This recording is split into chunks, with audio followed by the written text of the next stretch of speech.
ગામડાનું એક નાનકડું અને સુંદર ઘર. સવારના 5 વાગ્યા હતા. આકાશમાં હજુ તારા દેખાતા હતા. ત્યાં જ રસીલાબેન જાગી ગયા હતા. ઘરના આંગણે તુલસી ક્યારે દીવો પ્રગટાવીને તેઓ ભગવાનનું નામ લેતા હતા.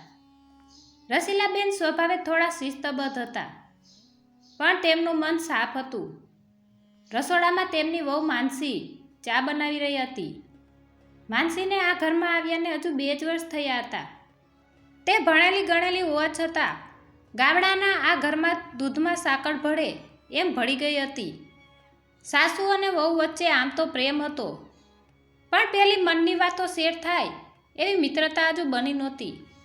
માનસી હંમેશા સાસુમાંથી થોડી ડરતી રહેતી કે ક્યાંક મારાથી કોઈ ભૂલ ન થઈ જાય. તે દિવસે સવારની ચા પીતા પીતા અચાનક માનસીને અંધારા આવ્યા અને તે નીચે બેસી ગઈ. રસીલાબેન દોડતા આવ્યા. માનસી, શું થયું બેટા? કેમ આમ બેસી ગઈ? રસીલાબેને તરત જ પાણીનો ગ્લાસ આપ્યો અને તેનો ચહેરો લૂછ્યો. અનુભવી રસીલાબેન બધું સમજી ગયા હતા, પણ તેમણે ખાતરી કરવા માટે દીકરા સમીરને કહીને ડૉક્ટરને બોલાવ્યા. જ્યારે ડૉક્ટરે હસતા મુખે સમાચાર આપ્યા કે રસીલાબેન, તૈયાર થઈ જાઓ, તમારા ઘરે નાનો મહેમાન આવવાનો છે. માનસી વહુ મા બનવાની છે. ત્યારે સમીર તો હરખાઈ ગયો, પણ રસીલાબેનના ચહેરા પર એક અજીબ ગંભીરતા આવી ગઈ. તેમણે બહુ હરખ બતાવવાને બદલે માત્ર એટલું જ કહ્યું, ઠીક છે, હવે માનસીએ બહુ સાચવવું પડશે. આજથી એ ઘરનું કોઈ કામ નહીં કરે. માનસીને મનમાં થોડો ફાળ પડ્યો. તેને થયું કે સાસુમાં કેમ આટલા ગંભીર થઈ ગયા? શું તેમને આ સમાચારથી ખુશી નથી થઈ? કે પછી હવે એના પર કડક નિયમો લાદવામાં આવશે? તે રાત્રે આખું ઘર સૂઈ ગયું હતું, પણ રસીલાબેનની આંખમાં ઊંઘ નહોતી. તેઓ રૂમનો દરવાજો બંધ કરીને પોતાની જૂની પેટી પાસે બેઠા હતા. એ પેટીમાં રસીલાબેને પોતાની જિંદગીની કેટલીક યાદો સાચવી રાખી હતી. એક જૂની ડાયરી અને કાટ ખાઈ ગયેલી એક નાની પેટી.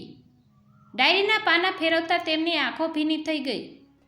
ભૂતકાળના એ કડવા દિવસો તેમની નજર સામે તરવા લાગ્યા, જ્યારે પોતે ગર્ભવતી હતા અને તેમણે જે મુશ્કેલીઓ વેઠી હતી તે આ યાદ આવતા તેમનું હૃદય ભરાઈ ગયું. તેમણે મનોમન સંકલ્પ કર્યો કે જે મેં સહન કર્યું છે તે મારી વહુને ક્યારેય સહન નહીં કરવા દઉં. બીજા દિવસની સવારથી રસીલાબેનનું રૂપ આખું બદલાઈ ગયું હતું. માનસી જેવી સવારે વહેલી ઉઠીને કચરો વાળવા ગઈ, ત્યાં જ રસીલાબેને એના હાથમાંથી સાવરણી ઝૂંટવી લીધી. માનસી, મેં તને કાલે જ કહ્યું હતું ને, તારે હવે વાંકા વળવાનું કે ભારે કામ કરવાનું નથી. જા તારા રૂમમાં જઈને આરામ કર. રસીલાબેનનો અવાજ થોડો ઊંચો હતો, એટલે માનસીને લાગ્યું કે સાસુમાં ખીજાયા છે. માનસી રડમસ અવાજે પોતાના રૂમમાં ગઈ. તેને લાગ્યું કે સાસુમાં કદાચ તેના કામથી સંતુષ્ટ નથી, એટલે તેને કામ કરવાની ના પાડે છે. તે આખો દિવસ રૂમમાં બેસી રહી, પણ બપોરે જ્યારે તેણે રસોડામાં ડોકિયું કર્યું ત્યાં તે દ્રશ્ય જોઈને તે સ્તબ્ધ થઈ ગઈ. 60 વર્ષની ઉંમરે ઘૂંટણના દુખાવા છતાં રસીલાબેન જાતે રસોડામાં પરસેવે રેપઝેપ થઈને માનસી માટે પૌષ્ટિક લાડુ વાળી રહ્યા હતા. આટલું જ નહીં, તેમણે માનસીની પસંદગીનું શાક અને ગરમાગરમ રોટલી પણ બનાવી હતી. બપોરે પાડોશમાં રહેતા કંચનબેન આવ્યા અને પૂછ્યું, અરે રસીલા, આ ઉંમરે તું કેમ આટલું વેતરું કરે છે?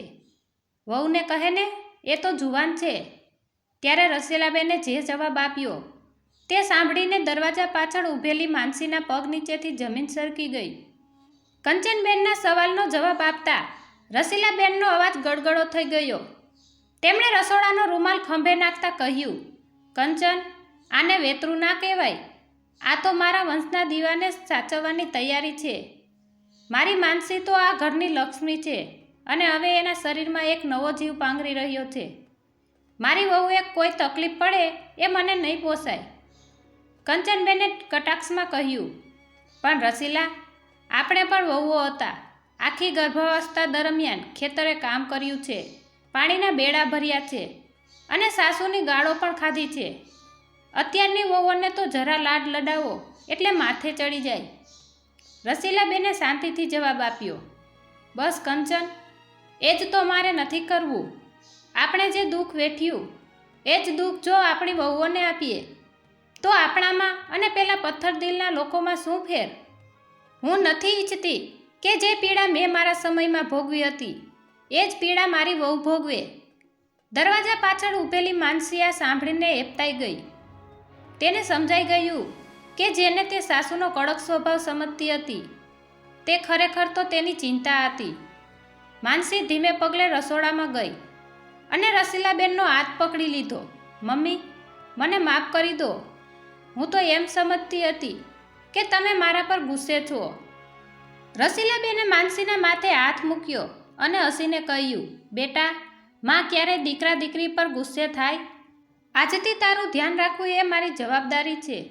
તારે બસ ખુશ રહેવાનું છે અને તારા આવનારા બાળકનો વિચાર કરવાનો છે. સાંજ પડી ત્યારે રસીલાબેને સમીરને બોલાવ્યો અને કહ્યું, સમીર, આજથી તું માનસી માટે રોજ તાજા ફળો અને દૂધ લઈ આવજે. અને હા, હવેથી ઘરે કોઈ મહેમાન આવે તો રસોડામાં કોઈ નહીં જાય. બધું હું સંભાળી લઈશ. સમીર પણ તેની માનું આ રૂપ જોઈને ખુશ હતો. પરંતુ ગામમાં વાતો થવા લાગી હતી. અમુક લોકો કહેતા કે રસીલાબેન વહુને બહુ લાડ લડાવીને બગાડી રહ્યા છે. એક દિવસ ગામના મંદિરે બેઠેલા ડોશીઓ વાતો કરતી હતી કે રસીલા તો ગાંડી થઈ છે, વહુના પગ દબાવે છે અને એને રાણીની જેમ રાખે છે. આ તો કલયુગ આવ્યો. આ વાતો જ્યારે રસીલાબેનના કાને પડી ત્યારે તેમણે કોઈને વળતો જવાબ ન આપ્યો. બસ મનોમન હસી લીધું. તે રાત્રે માનસી જ્યારે સૂવાની તૈયારી કરતી હતી ત્યારે રસીલાબેન તેના રૂમમાં ગરમ દૂધનો ગ્લાસ લઈ આવ્યા. તેમણે માનસીની બાજુમાં બેસીને તેના વાળમાં હાથ ફેરવતા કહ્યું, બેટા, તને ખબર છે, જ્યારે હું તારા જેવી હતી ત્યારે આ ઘરમાં બહુ ગરીબી હતી. તારા સસરા ખેતરમાં મજૂરી કરતા. જ્યારે હું મા બનવાની હતી ત્યારે મને સુખેથી 2 ટક જમવાનું પણ નહોતું મળતું. આખો દિવસ કામ કરીને જ્યારે હું રાત્રે સૂતી ત્યારે મારા પગ દુખતા હોય પણ કોઈને કહેવાની હિંમત નહોતી. રસીલાબેનની આંખમાં આંસુ આવી ગયા. તેમણે આગળ કહ્યું, એકવાર તરસ લાગી હતી પણ પાણી ભરવા નદીએ જવાની શક્તિ નહોતી. તારા સસરા ખેતરે હતા અને મારી સાસુ બહુ કડક હતી. મેં તે દિવસે ઈશ્વર પાસે માગ્યું હતું કે પ્રભુ, જો ક્યારે મને સાસુ બનવાનો મોકો મળે તો હું મારી વહુને દીકરીની જેમ સાચવીશ. માનસીએ રસીલાબેનનો હાથ પકડી લીધો. તેને પહેલીવાર સમજાયું કે રસીલાબેનના હૃદયમાં કેટલું મોટું જખમ હતું.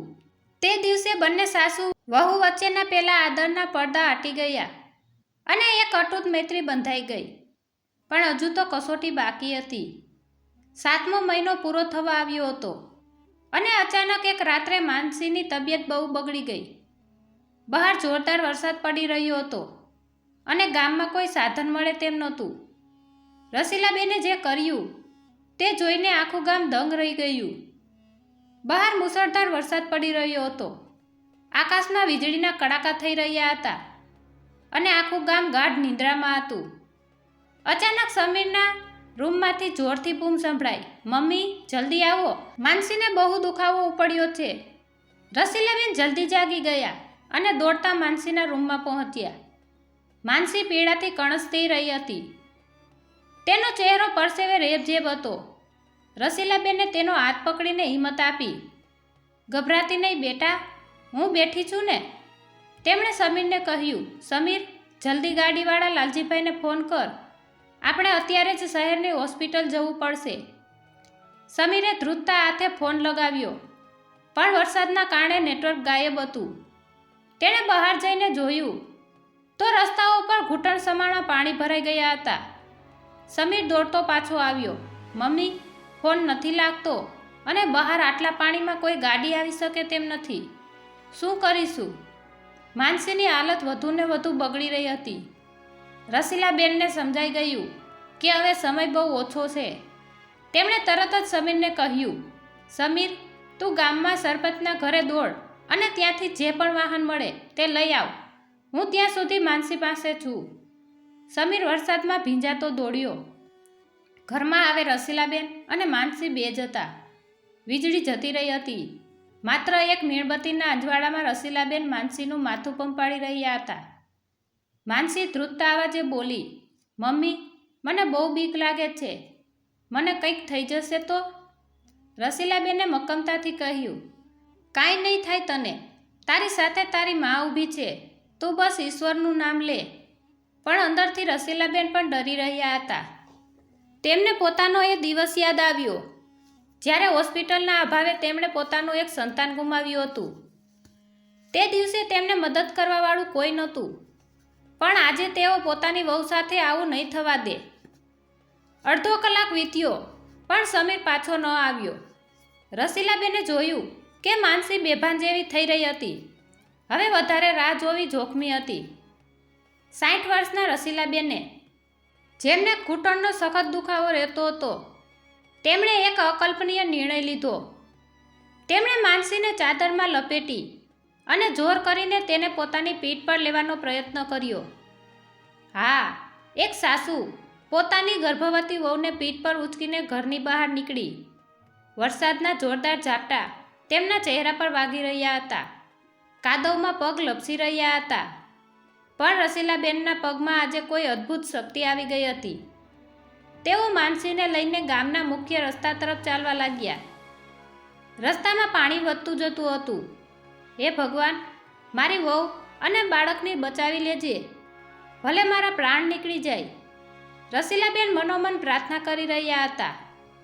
થોડે દૂર ગયા ત્યાં સામેથી કેટલીક ટોર્ચના અજવાળા દેખાયા.